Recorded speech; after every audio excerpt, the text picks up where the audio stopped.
Kenton said earlier this week, and I agree that the ACC will probably deserve to have more than two teams in the college football playoff, but what are the odds of that actually happening?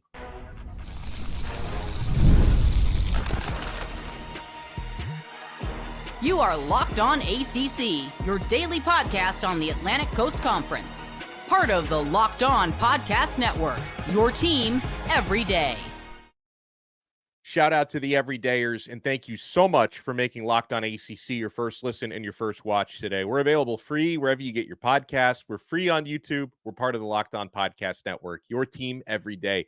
Today's episode is brought to you by Game Time. Download the Game Time app, create an account, and use code Locked On College for $20 off your first purchase. On this episode, we'll talk about who could be on upset alert out of the 7 games involving ACC teams this weekend in college football. Biggest games of Week 10, and Kenton Gibbs. He's Kenton Gibbs from Locked On Wolfpack. I am Alex Dono from Locked On Canes. You know, you said it earlier this week that the ACC probably could or should have more than 2 teams in the college football playoff. But if I made you predict it, how many teams do you think the ACC will have in the CFP once that field is announced? Well, before we get to that, I got choked up even thinking about this stat because this stat is ridiculous to even think about. I wish I had an assistant to come bring me some water here. We've got 2 teams, Team A and Team B. Team A is 7-0. Team B is 7-0.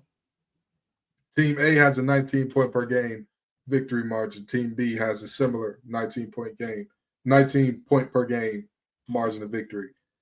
Team A's opponent win percentage is 52.1. Team B's opponent's winning percentage is 53.7. Team A is 2-0 against the top 40 FPI. Team B is 2-0 versus top 40 FPI.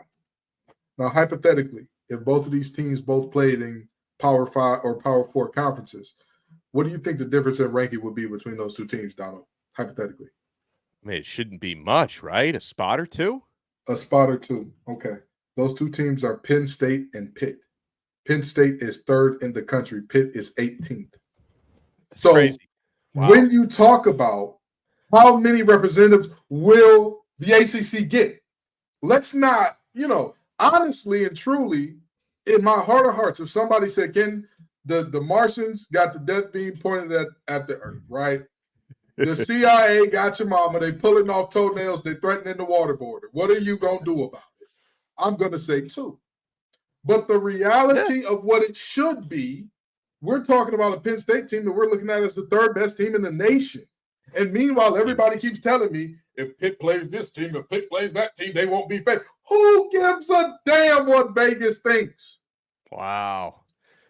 Vegas didn't give Utah a shot to beat Nick Saban and company down there. And they just couldn't do it. Vegas didn't give Ian Johnson and company a chance to beat the mighty Oklahoma Sooners of that day. It wasn't going to happen. That's too long ago. Let's talk playoff era, right? Vegas didn't give TCU a standing shot against the powerhouse that is the University of Michigan. Harbaugh was rolling too tough. They had too many running backs. Best offensive line in the nation. They didn't have a shot. How'd that game end, Donna? How'd that game end? I think the Horned Frogs advanced to the national championship as the victors were not valiant on that day. So I think that is something so interesting about why we keep bringing up, well, who do you think? Who do you feel? I feel like the team that wins the games that are put in front of them will continue to do so. So whether or not I feel like the ACC will have more than 2, I know good and damn well they deserve. This conference here deserves more than 2 teams in the playoff. Well, I mean, and part of I co-sign on everything you said, right? Pitt, grossly underrated. Part of the reason why they're grossly underrated was they were so bad last year that they were behind the 8 ball in the preseason rankings. And then the other major reason is, like you said, they play in the ACC.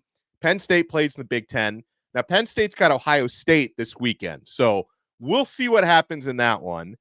Pitt has a couple of opportunities because they've got a couple difficult games left in conference. They still, have to play SMU and they still have to play Clemson. So hopefully by the end of the year, the truth is told, on the field, and we'll see if Pitt finishes with a better record. But, Kenton, when I bring up probabilities and why the idea that there might be more than 2 ACC teams in the CFP seems very far-fetched, because I'm looking at this. Not that this is not from the committee. This is not the College Football Playoff Committee, but this is based on the ESPN FPI, the Football Power Index, which is their analytics-based proprietary algorithm, and they have thrown out the odds of these teams making it to the college football playoff. And I want people to know, because I've already seen the reactions to Miami being at the top. This is not their prediction of who's going to win the championship. This is their prediction of who's going to make it into the 12-team field. And I understand why Miami is at the top of that list, because if you look at Miami's remaining schedule, they're already 8-0. You look at Miami's remaining schedule and compare it to all of the other teams in that field, Miami, theoretically, I'm not saying they win their remaining 4 games, but they should. So theoretically, you can understand why Miami would have the top odds to actually make it into the CFP. And even if Miami were to run the table regular season, even if they were to lose, let's say, a close game to a Clemson in the ACC championship game, their odds of being a second ACC team to get in would still be pretty high there. But then, Kenton, I look for other ACC teams on the list. The next one on that list is Clemson at just a 31.9% chance to make it to the CFP. Miami at 89.6%. Clemson just 31.9%. So they would say it's worse than a coin flip that Clemson gets in.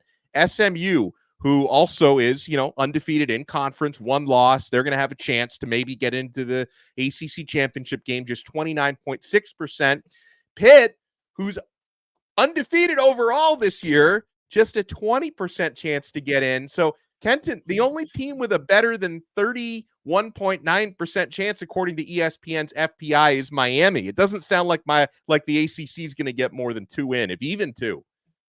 This FPI predictive model is so interesting. So this was put together by ESPN, correct, Donald? Yeah. And which conferences does ESPN have the biggest deal with? Which conference? Just out of curiosity. SEC is the one that they pay the most money to. Yeah. Mm-hmm. And then the ACC that has to deal with them too, but it's significantly smaller, don't you think? It is a smaller deal. Yeah. Interesting. Because I see 1, 2, 3, 12? You have 24 teams up here, and I believe I see 12 SEC teams with an 18.7% chance or better chance of getting it. That's so interesting. Let's count them out loud just for the people who are listening and not watching. We've got Ole Miss, who has looked wildly underwhelming. We've got LSU. We've got Texas A&M. We've got Bama. We've got Tennessee. We've got Texas. We've got Georgia. I'm sorry. So not 12, 7 of the 24, rather. That's so interesting, isn't it, Donna? Isn't it? These predictive models work out in such interesting ways. I'm sorry, I miscounted there a little bit. My bad, y'all. Forgive me. It happens to the best of us. 17 years of playing football ain't great for the memory. But I think that's so fascinating that teams that have underwhelmed, teams that have looked bad, teams that are objectively not who we thought they were, I'm looking at you, Bama, are so high here. Well, think about this, Kenton. You think about this. Bama has 2 losses, and they have a 32.3% better chance than Pitt to get into the CFP. What is that? And Pitt's undefeated, by the way. Bama's got 2 losses, and they have a 32.3% better chance to get in. Not only that, Dono, I think you're leaving out a small detail here. They have 2 losses, but let's look at Ole Miss for a second. How many losses do they have? They have 2 as well, correct? 2 losses, yeah. Just out of curiosity, how many ranked teams has Ole Miss beaten all year? Just off the top of your head, how many? 0. I'm going to say none. Congratulations. Yeah. If you're watching this show, you have beaten as many ranked teams as Lane Kiffin this year. And yet somehow, but here's the craziest part about the whole thing, Donald. Here's the craziest part about the whole thing. They're said to be a team that could still get in because they could beat Georgia right? Hypothetically, Right. they could beat Right. Georgia. And that would Could. I propel mean, them they back. won't, but they could. But if they did, wouldn't that make Georgia a 2-loss team as well as them? Yeah. Two teams with And 2 they losses get in in still. conference? Yeah. It's what you talked about last week. How an SEC team losing to an SEC team, it's a bye week. Oh, man. Oh, look at those great teams. Oh, look at old Jackson Dart cannibalizing each other, I tell you. Meanwhile, Pitt and SMU are going to have a playing game. And this is the last thing I'll say. Ohio State and Penn State. We just talked about the similarities between Pitt and Penn State and how they're 15 spots apart despite having virtually identical resumes. Ohio State versus Penn State. You have a 1-loss team against an undefeated team. Pitt against SMU. You have a 1-loss team against an undefeated team. Both 1-loss teams lost to a team that is still currently undefeated and in the Power 4 conference. So what are we doing here? Saying, oh, that game is whichever team loses this game is eliminated. And yet we are all comfortable knowing, we are all comfortable sleeping at night with the fact that whoever loses between Penn State and Ohio State, you're good. Just don't lose anymore and you'll be okay. I just love how they expand this from, obviously before there was a playoff, you'd have 2 that get in. We all argued about that. They need to expand it to 4. We can stop complaining. Well, they expand it to 4. They somehow screw Florida State over last year, and they ruined that program, quite frankly, because now honestly, Florida State can only win a game so far this year, and now we're arguing over which 12 might get in. So this is why college football is the greatest sport in the world, but we all know the ACC is probably going to get screwed by this thing. But we have a lot more to talk about because there are games in the conference this weekend that are not only going to help decide who could play in the ACC championship game, but who might stay alive for a college football playoff berth. I mean, Miami at the top of the odds right now at over 89%, but if they lose to Duke this weekend, that percentage is going to plummet. You guys want to keep it locked right here. Alex Dono from Locked On Canes, Kenton Gibbs from Locked On Wolfpack. We're only getting started on this brand new episode of Locked On ACC. Folks, the Game Time app, it's the only ticket service that we use. So easy to use. They've got the best features and they've got the best prices. I mentioned Miami hosting Duke this weekend. I'm looking at tickets to that game on Saturday, starting at just $24 at Hard Rock Stadium this weekend. So you get to watch Manny Diaz versus Mario Cristobal for $24. Guys, you want to check out Game Time. They've got a new feature right in the app that's awesome. It's called Game Time Picks. Game Time Picks filters out all the fluff to show you only incredible deals on great seats, so you don't have to waste time searching through thousands of tickets.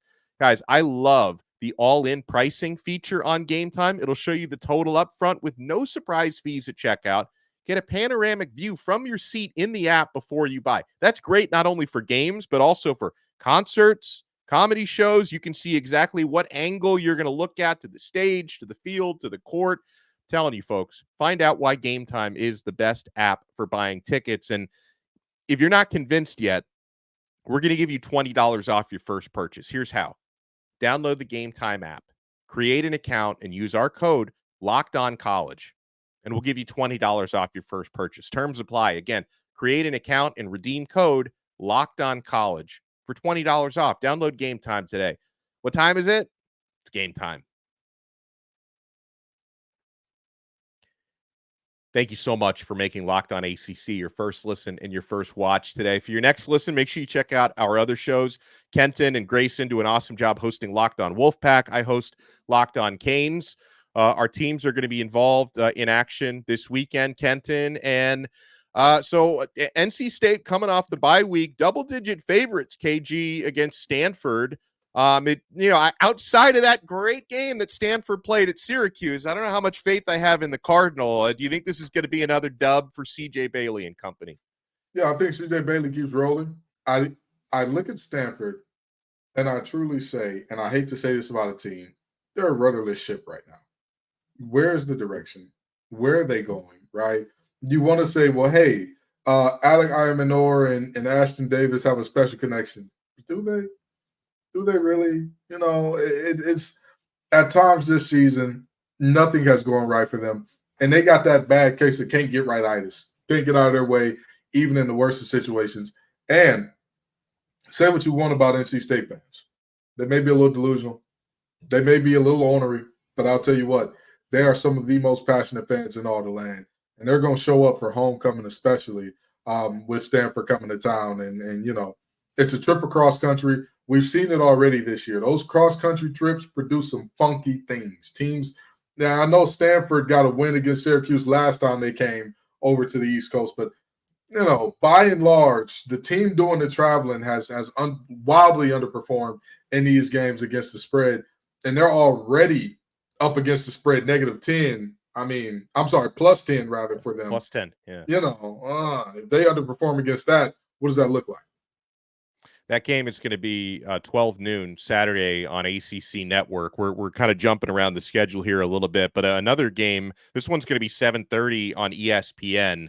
Number 11 Clemson. They're also coming off a bye week.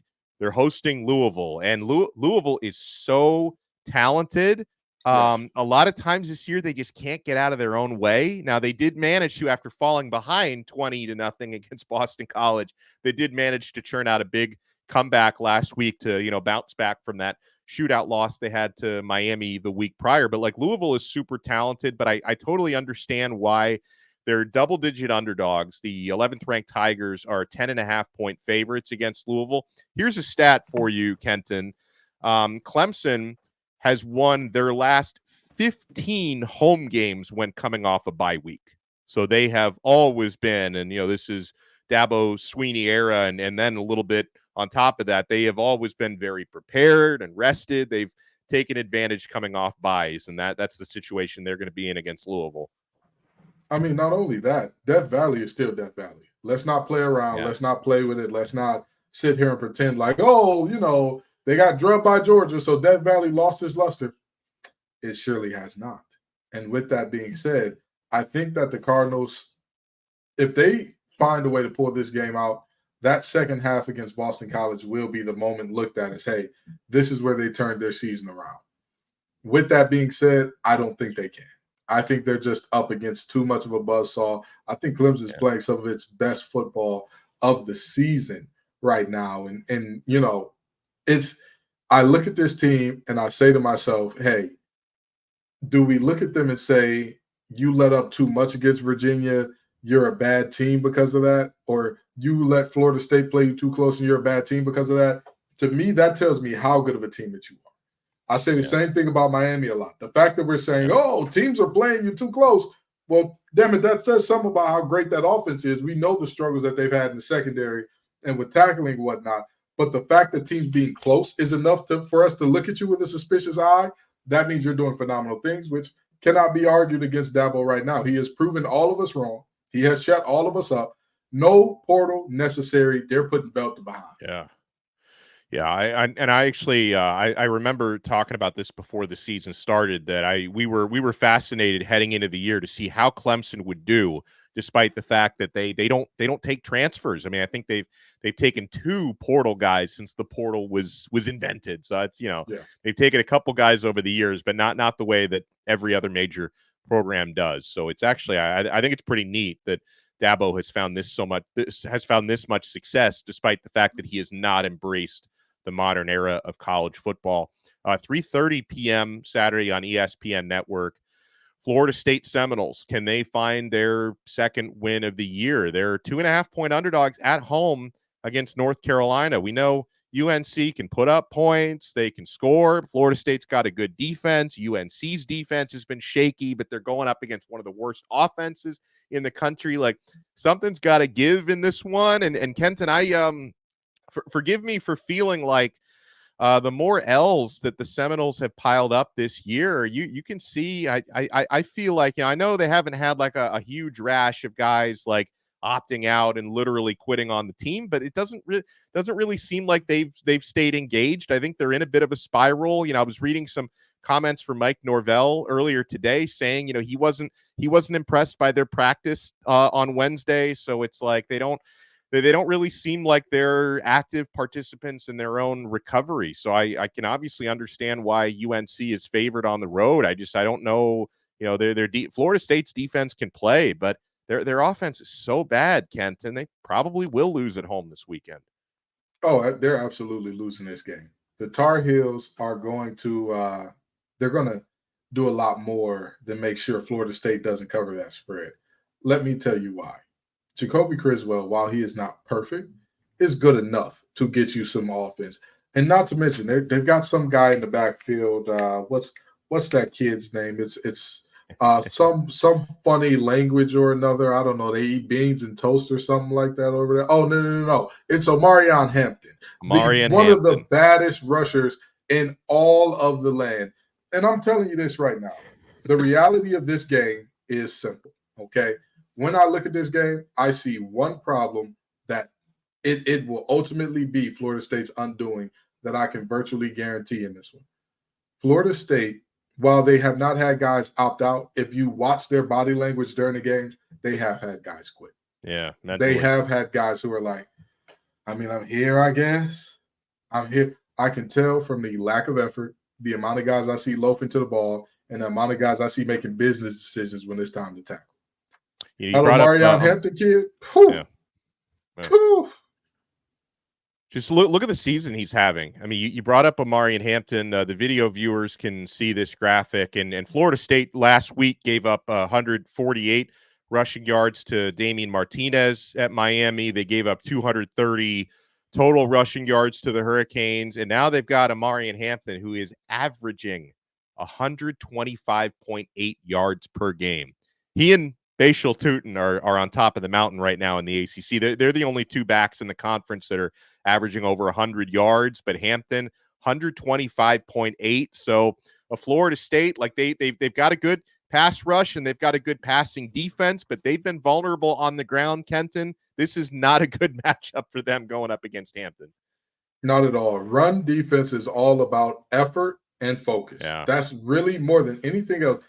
Sometimes in passing defense, that other guy's just better than you. You can be in a perfect position, and that guy's just a little bit better than you, and he makes it happen. If you are perfectly positioned in a run game, if there's a gap, a hat. By hat, I mean defender in every gap. Guess what happens? That running back goes thoink, and then he bounces, and the other guy's there in the next gap, and it's thoink, and then he goes down. Okay, this Florida State team doesn't have that. They don't have guys who are like, my gap is everything to me. Protecting this B gap means the world to me, and I'm not going to give it up. They just don't have that. They don't have that. I've talked about this before, but I mean it. They play entitled. They play like, hey, we're here. You should roll over. And at this point, we've seen, 7 teams not roll over? Like, when are you going to get the message? And the lack of participation in the race thing that Norvell did was enough for me to see, yeah, this team's packed it up. They packed it in. We've decided to try again next year. We're going to punt this season. It's probably back to a one-man race again. Nobody. Are you guys behind me? Are you there? Are you racing me? Well, when we come back, I would say 2 biggest games this weekend: Duke at Miami and Pitt at SMU. Those games are going to be massive when it comes to ACC championship game picture, college football playoff implications. You guys want to keep it locked right here. We're not done yet on this brand new episode of Locked On ACC.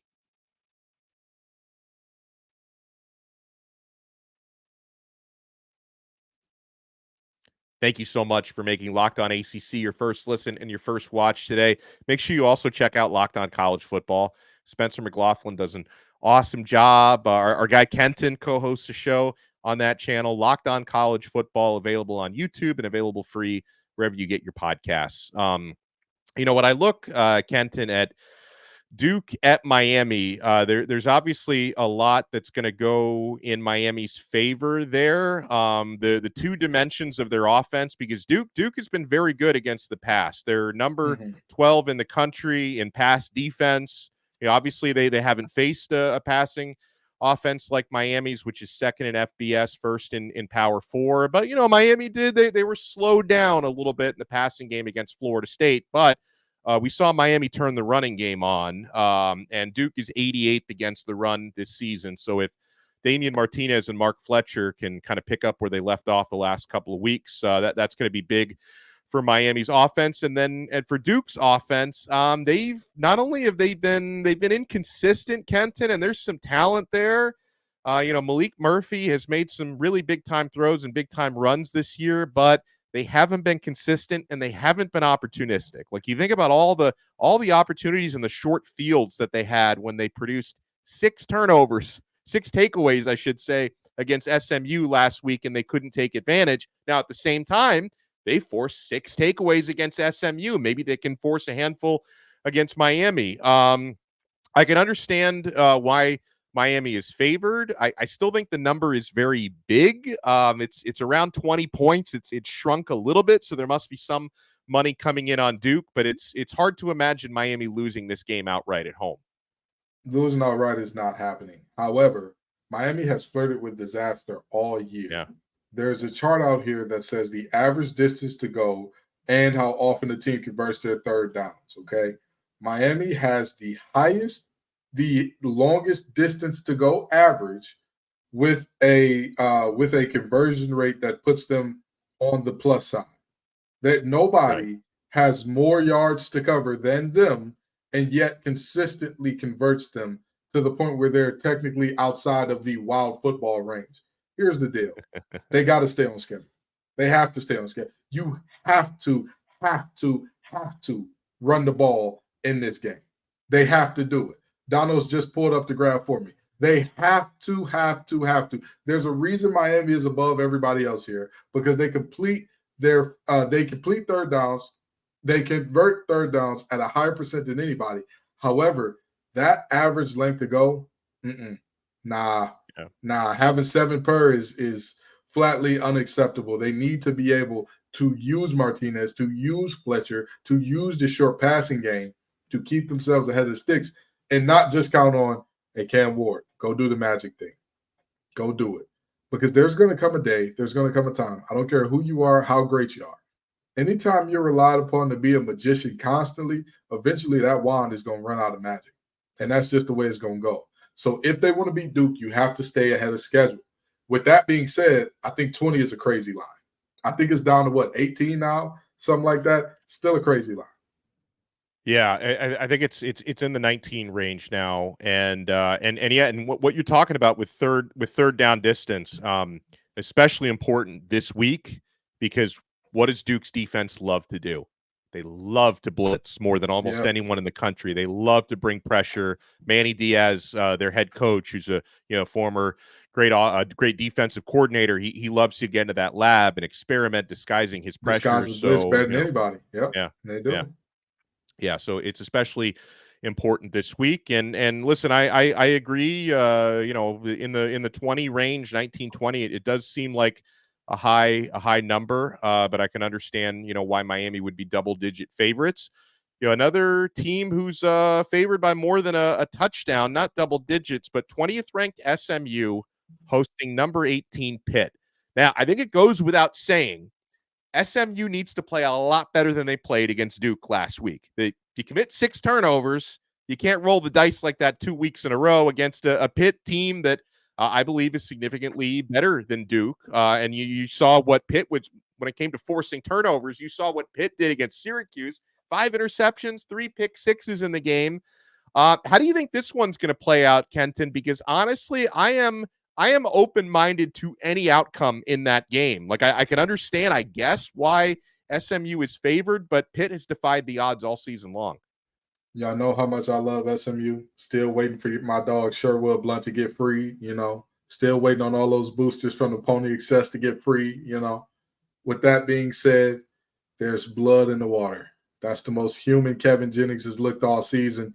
Yeah. And the Sharks are going hunt. The Sharks are going hunt. If you don't know, that is what Pittsburgh calls their linebacking core. And let me tell you something. Did I not talk about them earlier this season, Dono, when we talked about the West Virginia game in the crossover? What did I say? That linebacking core is the key. When you do your research on these teams, you know who's going to carry the mail.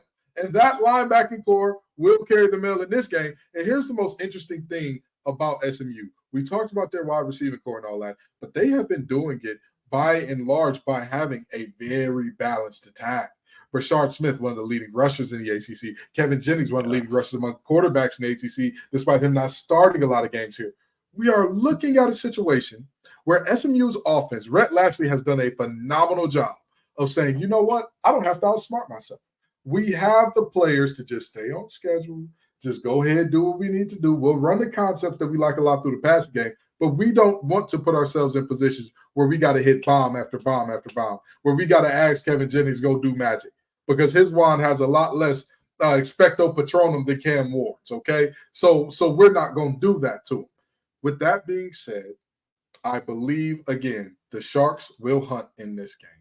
I think Richard is going to have a real tough battle up against those dudes, and I think that Pitt comes out on top because they're the Rodney Dangerfield of college football, and damn it, they want their respect, and they're trying to earn it.